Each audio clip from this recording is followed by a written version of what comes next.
Здравствуйте! В эфире Абхазского телевидения еженедельная программа «Суть дела».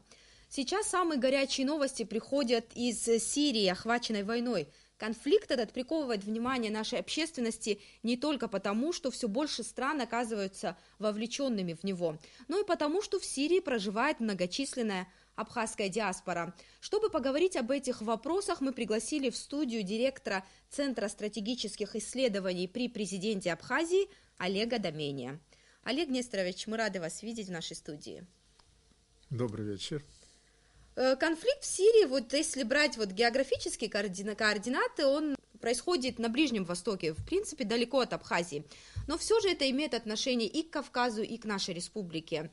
Какова все-таки геополитическая связь сирийского конфликта и нашей республики, и всего Кавказа в целом? Вы знаете, у меня создается такое впечатление, что мы слишком увлеклись внутренними разборками и далеко не всегда учитываем, что же происходит вокруг нас.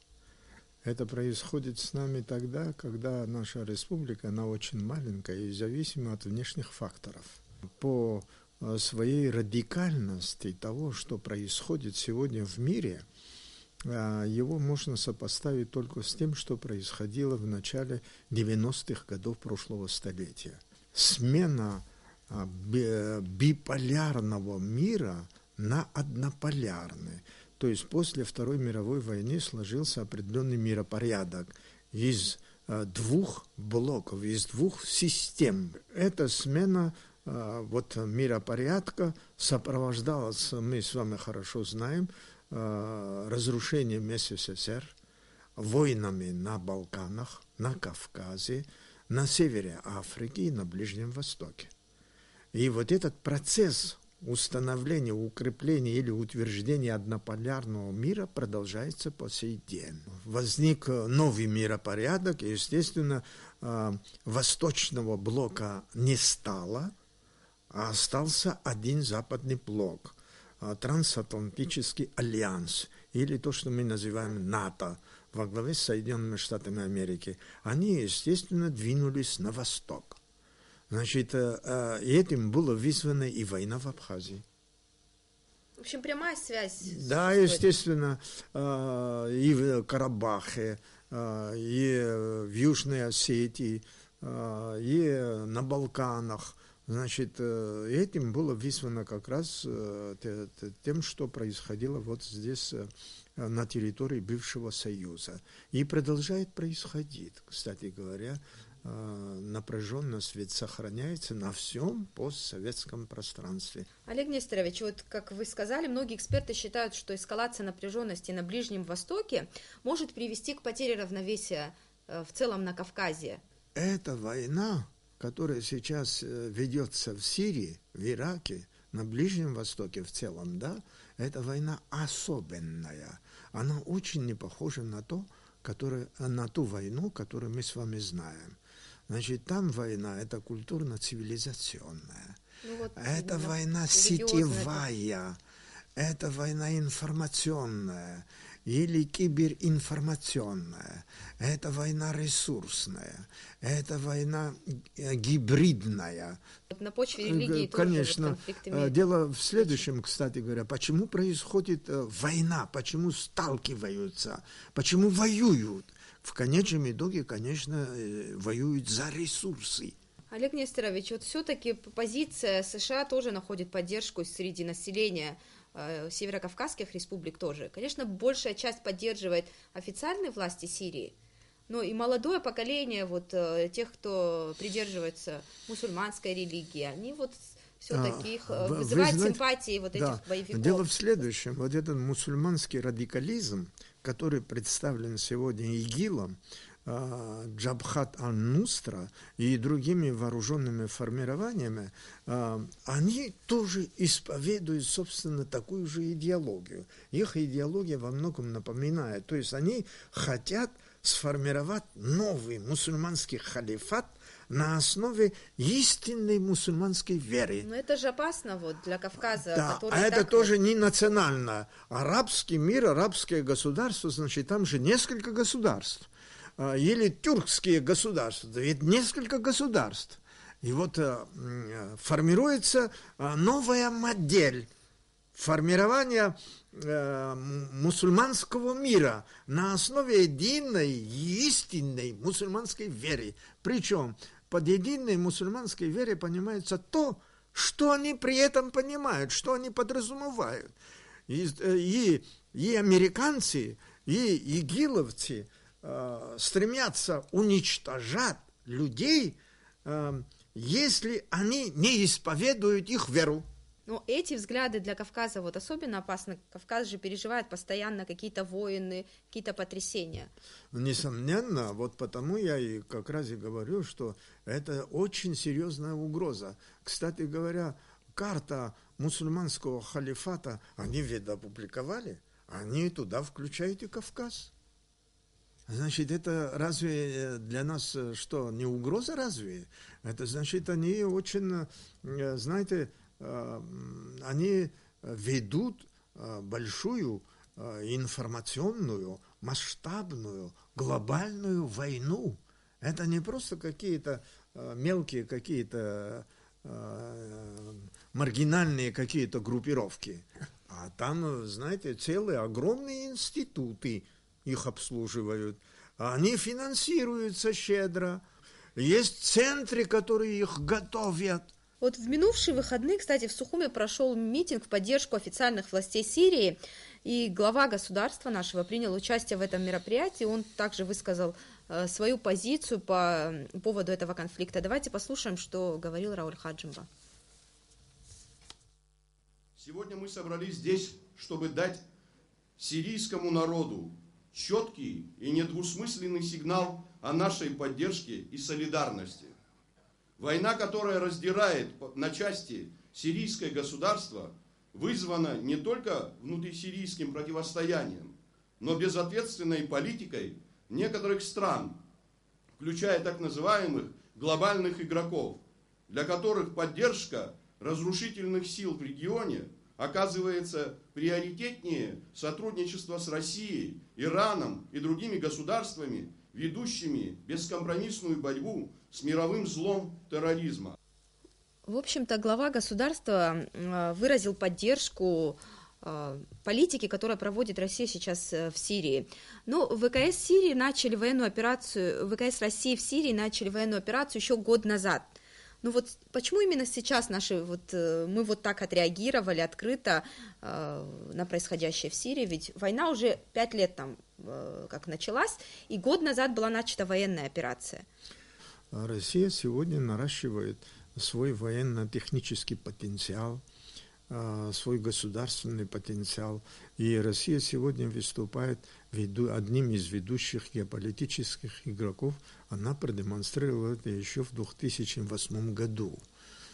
Ну, а наши власти вот сейчас, мы сейчас так открыто и митинги, и круглые столы, вот минувшая неделя была посвящена вот войне в Сирии. Да. Почему сейчас? Мы же стратегические партнеры. Знаете, я на круглом столе говорил, и в частности повторюсь здесь тоже, мы с опозданием вообще эту проблему подняли, а мы должны были эту проблему, мы могли откликнуться гораздо раньше.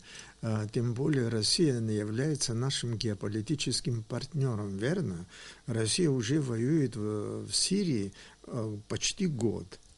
Это, я считаю, упущение. Может, какой-то момент наступил такой? Да, но сейчас, конечно, такой момент, когда на самом деле Россия там имеет успехи. Да, успехи, которые признаются не только официальной Сирией, но и западными наблюдателями, аналитиками. Да, Россия на самом деле продемонстрировала, показала мощь, с которой, конечно, Западу приходится считаться. Эта игра чрезвычайно опасная. Ну да, вы вот на круглом столе, кстати, высказали такое мнение, что мир сейчас стоит перед угрозой Третьей мировой войны. Знаете, на самом-то деле мир стоит перед угрозой. Как никогда вероятность Третьей мировой войны чрезвычайно велика. Более того, многие, например, скажем, считают, что это может начаться не Третья мировая война, А многие считают, что Третья мировая война уже идет. Речь может идти о Четвертой мировой войне, потому что за последнее время так много войн на планете было. Да, так что многие говорят, что Третья мировая война пройдена. Начинается Четвертая мировая война, тем более она совершенно ведется на иной технологической основе. Раньше о такой технологии, например, скажем, информационной войне, да, значит, или, скажем, о звездных войнах, то есть фактически сегодня солдат может из иной планеты стрелять на нашу планету. Военно-космические силы формировались в Соединенных Штатах Америки, они сегодня формируются в России, они сегодня, военно-космические силы, формируются и в Китае. Есть вероятность того, что в ближайшее время таких стран будет больше. В общем-то, эти космические войны не за горами, можно сказать. Да, космические войны, да, можем мы называть это космическими войнами, реальные. Но фактически будет страдать наша планета. Кстати, вот сирийский конфликт, мы не зря эту тему сегодня подняли, потому что там проживает вот в Сирии многочисленная абхазская диаспора, и вот эти исторические связи для нас очень важны, и потомки махаджиров, около 3000 человек, сейчас проживает в Сирии. Давайте вот небольшие статистические данные посмотрим, а потом продолжим беседу. С 1993 года гражданство Абхазии получили более 700 репатриантов из Сирии. До начала войны в Сирии 180 человек получили абхазское гражданство, 520 человек после войны в Сирии. Члены смешанных семей имели возможность получить абхазские паспорта через комиссию по гражданству при президенте Республики Абхазия. Это адыги, убыхи, шапсуги, кабардинцы, то есть непрямые потомки абхазских махаджиров. На данный момент в Абхазии проживает 429 репатриантов из Сирии. В общей сложности в Сирии до начала войны 2011 года проживало около 3000 этнических абхазов. В настоящее время в Сирии осталось около 1200 этнических абхазов. В общем-то, у нас в стране существует государственно организован Государственный комитет по репатриации и есть программа по репатриации. Всего за вот эти вот после войны 92-93 годов около 500 только репатриантов из Сирии вернулось в нашу республику. Все-таки цифра не очень, да, большая. Большинство тех, кто сейчас проживает там, этнических абхазов, предпочли быть беженцами в других там, европейских странах и разбросаны они по всему миру, нежели вернуться на свою историческую родину. Вот как сделать так, чтобы они все-таки захотели сюда приехать, и вот каковы вот задачи комитета по репатриации? Я хотел бы процитировать одного сирийского абхаза, который в настоящее время здесь живет. Он на круглом столе тоже принимал участие, его фамилия Арюта.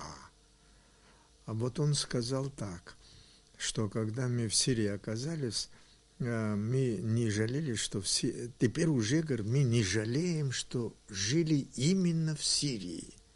Ибо в сирийском обществе Абхазии, беженцы Абхазии, наши предки, говорят, они чувствовали, как нигде в другом обществе уютно, они чувствовали свое достоинство, они чувствовали уважение со стороны сирийцев, со стороны арабов.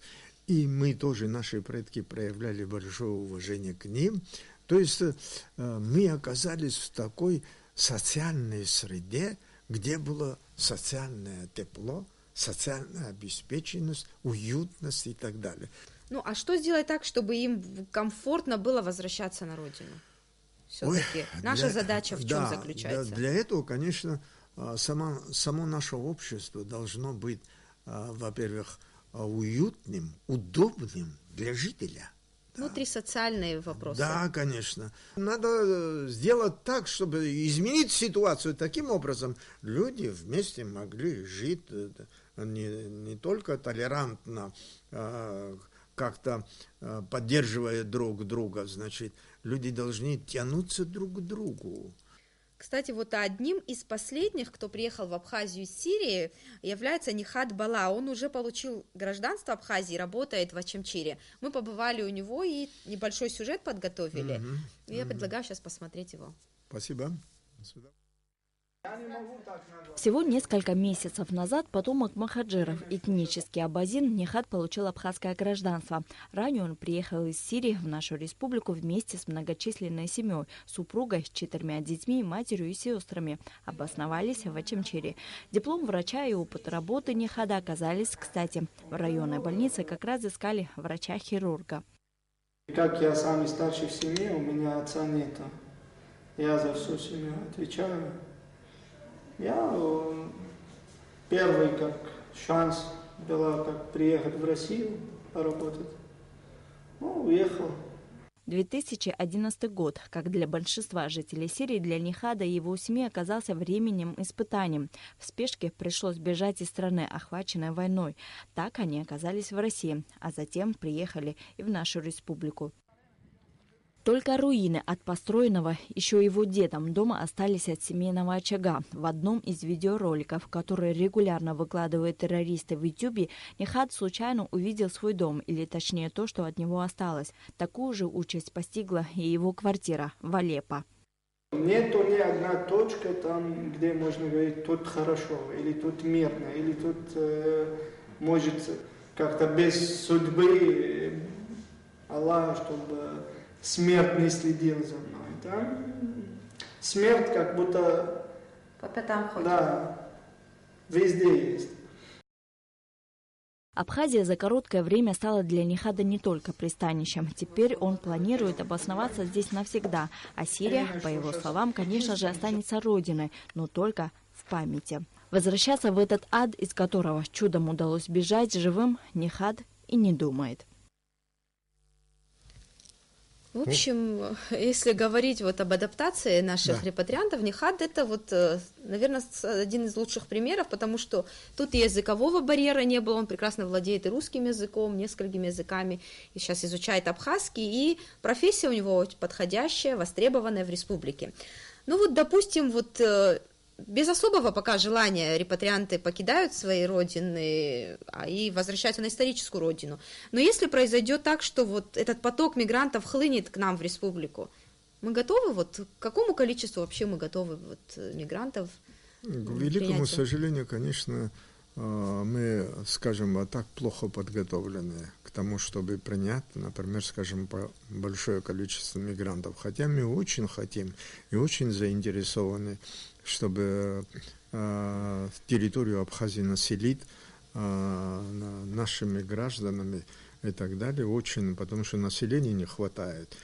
Это еще раз накладывает на нас большую ответственность для того, чтобы на самом деле социальным обустройством нашего общества, социально-экономическим обустройством общества мы стали бы уделять гораздо большее внимание, нежели мы это делаем.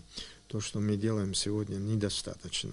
А важно, чтобы он здесь чувствовал себя куда более социально, эмоционально надежнее. Он должен чувствовать себя здесь защищенным, благоустроенным. Ему должно быть интересно здесь жить. В общем, комплекс проблем получается. Комплекс, конечно, проблем. Это зависит от государства, это зависит от населения, от людей это зависит. Что касается вот выходцев из Сирии, я, конечно, специально их не изучал, но с некоторыми мне приходилось тоже общаться. Они все прекрасные специалисты. Руки у них золотые, и голова тоже золотая. Это многие из них, вообще сирийцы, они получали образование в Советском Союзе. И сейчас в России особенно, значит, военные, врачи и так далее. Таких специалистов, сирийцев, получивших квалификацию в Советском Союзе, очень и очень много. Многие из них хорошо знают русский язык.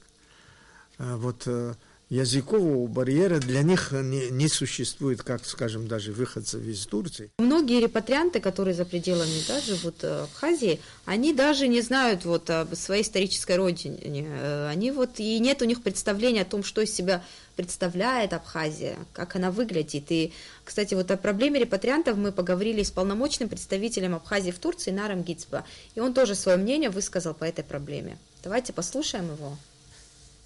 Прежде всего, конечно, это вопрос исторических связей и духовно-культурных связей, если можно так выразиться.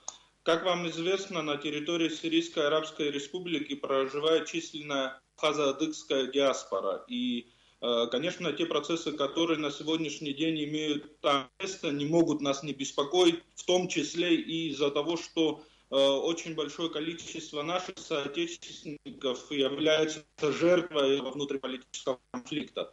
Как вам известно, вот, когда конфликт в Сирии стал переходить в свою острую фазу, правительством Абхазии было принято решение о создании условий для беспрепятственной эвакуации, я бы даже сказал, наших соотечественников из охваченной войной Сирии. Те процессы, которые имеют место сегодня и продолжаются в Сирийской Арабской Республике, они, в принципе, охватывают весь регион в целом. И вовлечение в решение этих вопросов нашего стратегического союзника Российской Федерации тоже определенным образом имеет отражение и на наших взаимоотношениях с нашими соотечественниками, которые там до сих пор остаются и занимают четкую позицию, поддерживающую усилия официальных властей Сирийской Арабской Республики, ну и, соответственно, Российской Федерации. Популяризация играет важную роль в этом, в процессе возвращения репатриантов. Несомненно, здесь, когда человек оказывается в инокультурной среде, тем более вот в такой среде, какой является Турция, это же многомиллионное государство, где очень много представителей разных этносов. Там не только кавказцы, там и курды, скажем, там разные народы, разные выходцы из разных стран и так далее. Они как бы живут вместе, и в процессе социальной жизни они перемалываются друг с другом, и, естественно, значит, этнические особенности их происхождения, они утрачиваются. Это естественный процесс. Это называется естественная ассимиляция. В силу этого обстоятельства многие абхазы, многие адыги и выходцы из Кавказа, они уже, естественно, потеряли связь со своей родиной и не имеют никаких представлений. И чрезвычайно важно, естественно, вот просветительская работа, еще какая-то воспитательная работа, просветительская работа, но одним просвещением тоже. Это один из инструментов. Это один из инструментов. Задачи непростые перед комитетом по репатриации сейчас стоят. Ну и вот, завершая нашу беседу, я бы хотела вот подытожить весь наш разговор о сирийском конфликте и связанным с ним процессом репатриации. Ваш прогноз, сирийский конфликт, как может вот повлиять на нашу внешнюю политику? Вот если в целом вот подытожить все, что сказано было вами сегодня. Вы знаете, как говорится, нет худа без добра. Вот обострение ситуации в Сирии, значит, где-то и помогло нам сегодня как бы озвучить свои национальные интересы, свое отношение к сирийской трагедии, свое отношение к политике Российской Федерации в Сирии и в целом на Ближнем Востоке. Мы поддерживаем российскую внешнюю политику не только потому, что Россия сегодня нас защищает, а мы поддерживаем российскую политику, потому что та культурно-цивилизационная парадигма, которую исповедует Россия вообще, она нам близка. Это не идеология, скажем, Америки, это и не идеология, скажем, тем более ИГИЛа. А это идеология так называемого пекинского консенсуса. То есть Россия, Китай, Индия, они выступают за сохранение и развитие культурно-исторического разнообразия человечества. А вот то, к чему ведут, вот, скажем, Соединенные Штаты Америки, и то, к чему ведут ИГИЛ, это катастрофа для человечества. В общем-то, это был мой последний вопрос. Спасибо вам за то, что нашли вам тоже спасибо. время прийти к нам. Да, и вам тоже спасибо. А нашим телезрителям я напоминаю, что сегодня у нас в гостях был директор Центра стратегических исследований Олег Домене. Говорили мы о войне в Сирии и о процессе репатриации. Я прощаюсь с вами до следующей недели.